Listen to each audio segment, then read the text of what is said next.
Hello, my beautiful souls. Welcome sa ating tarot reading sessions. Keep in mind, general reading po ito. Maaaring mag-resonate, maaaring hindi. Kunin nyo na lang po kung para sa inyo and leave the rest. Maaaring mag-shift na energies or magkabaliktad ang sitwasyon. Kaya kayo na pong bahala kung saan kayo nakalugar sa reading natin. So, let's see.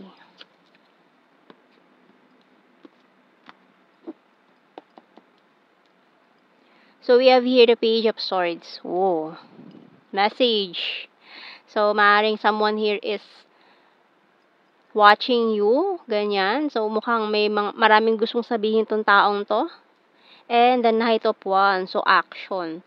So, mukhang itong taong to nakapag-decide na siya na spill itong mga gusto niya sabihin sa'yo. Marami to na matagal niyang tinago sa puso niya. Pero ngayon, very soon, ilalabas niya na yung mga gusto niyang sabihin. Ayan, ang tagal niya nagtago, nag-hermit mode, Virgo energy, 2 of Wands. So, mukhang nag-juggling pa itong taon to kung sasabihin niya na ba o hindi, sasabihin niya na ba o hindi. So, parang nagtatalo yung isip niya. Pero mukhang very soon itong taon to ay babasagin niya na yung katahimikan na matagal niya ng gustong basagin.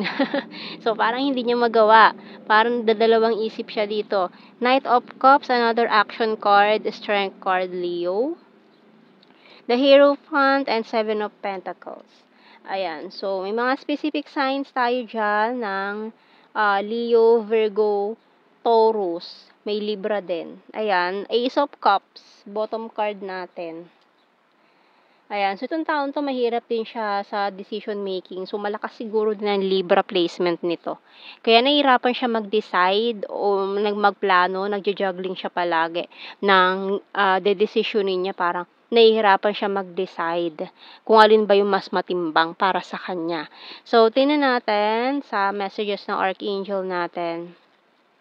Mukhang nag-iipon pa rin 'to ng lakas ng loob para sabihin sa'yo. Kasi parang hindi niya alam kung paano niya sisimulan 'tong mga sasabihin niya. So, sobrang dami, baka may makalimutan siya.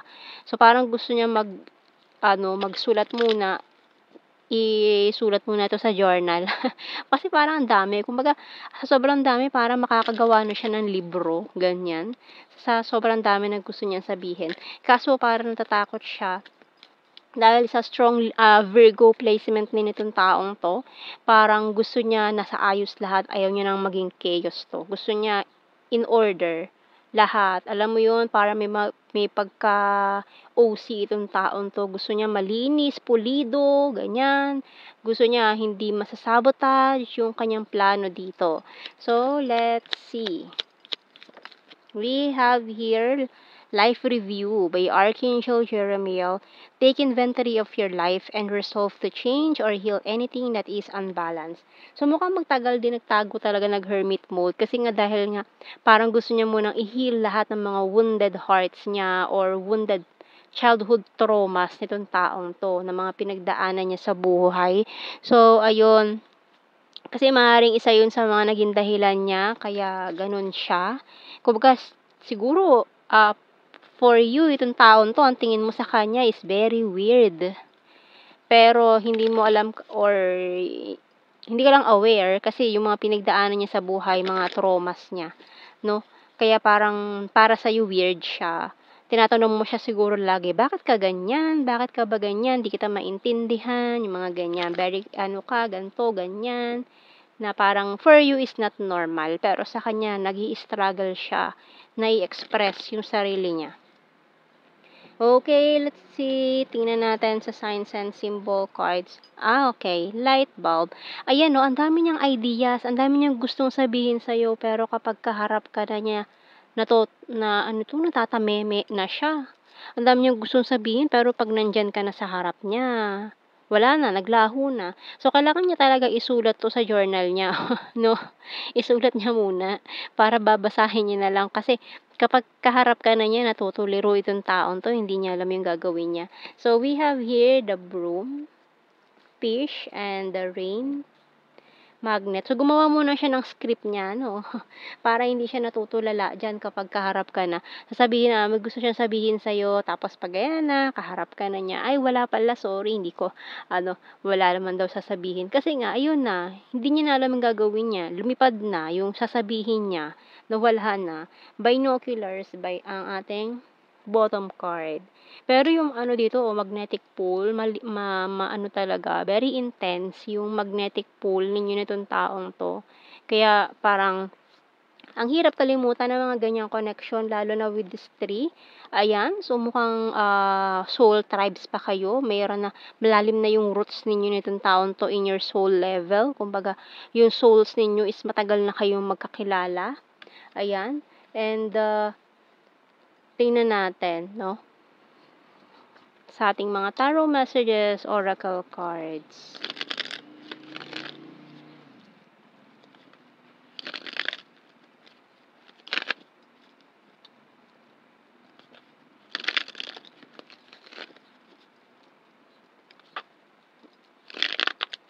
Pero ang ginagawa lang kasi niya sa'yo, magmasid, mag-stalk. Ayan, nag-i-stalk lang yung taong yan with this binoculars.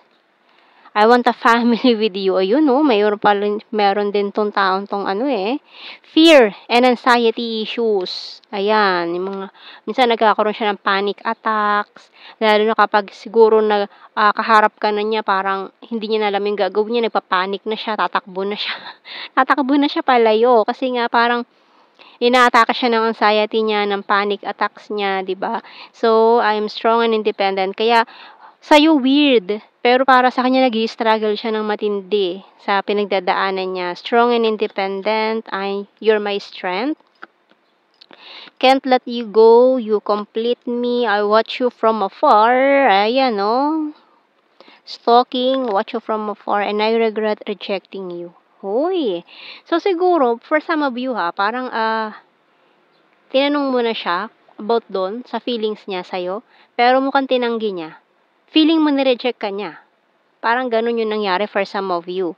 Kaya parang umiwas ka na rin sa kanya kasi kung naghihintay ka sa taon to, mukhang hinintay mo naman siya Pero nung kinumpronta mo na siya, nireject ka niya. Kasi nga dahil nga natatakot tong taon to, hindi niya alam yung gagawin niya, hindi niya alam yung sasabihin niya sa'yo.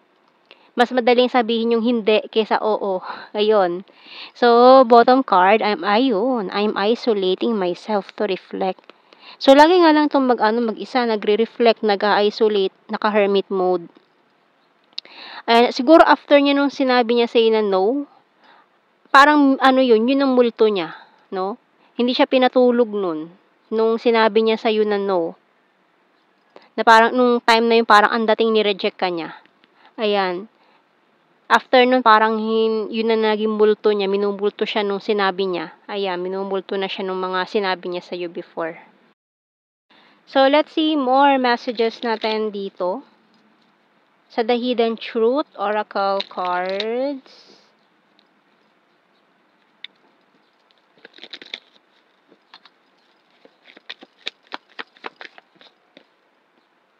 Ito pa, I'm afraid to contact you. I couldn't let you get close to me. Can't stop thinking about you.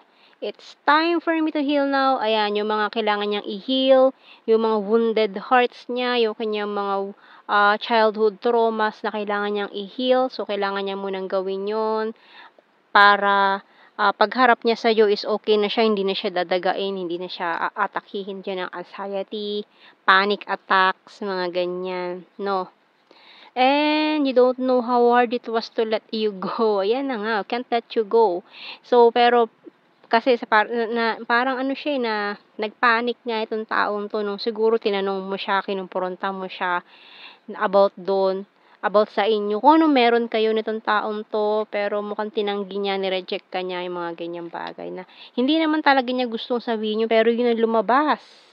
Ito, hindi niyo ito masabi sa'yo, yung I love you na yan. And the timing just wasn't right for us. It was my fault, but I blamed you. And yung bottom card, I left you before you could leave me. Uy. And tingnan natin sa mga initials. Pwedeng maging initials ng pangalan nyo or anything na connected sa inyo na or pwedeng mabuo na mga words, ayan, na pwedeng connected sa inyo. Okay, let's see. Letter D-I. D, makatulog. D, makakain. R-U, F. P, E, Y, X.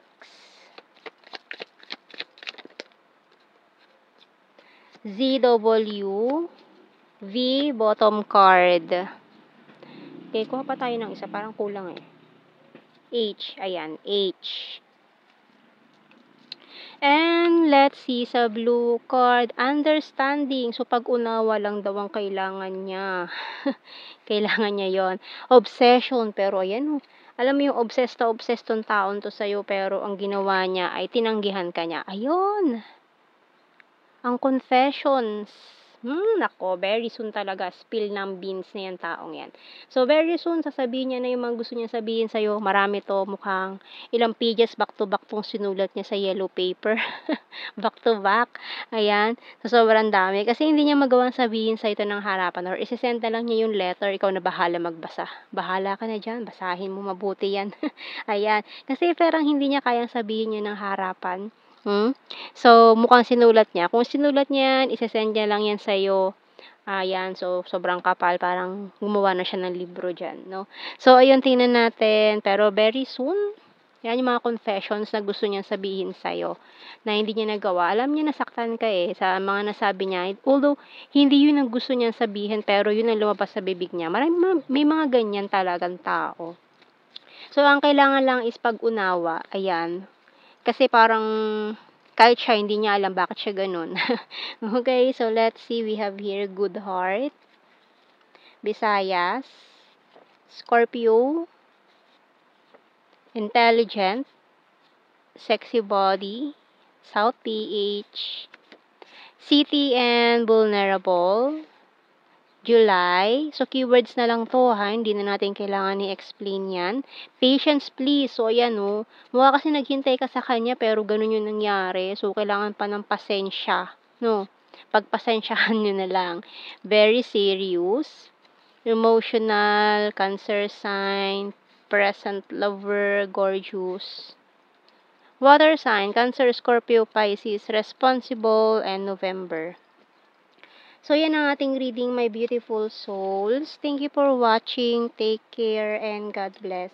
See you in our next reading, guys. Bye-bye.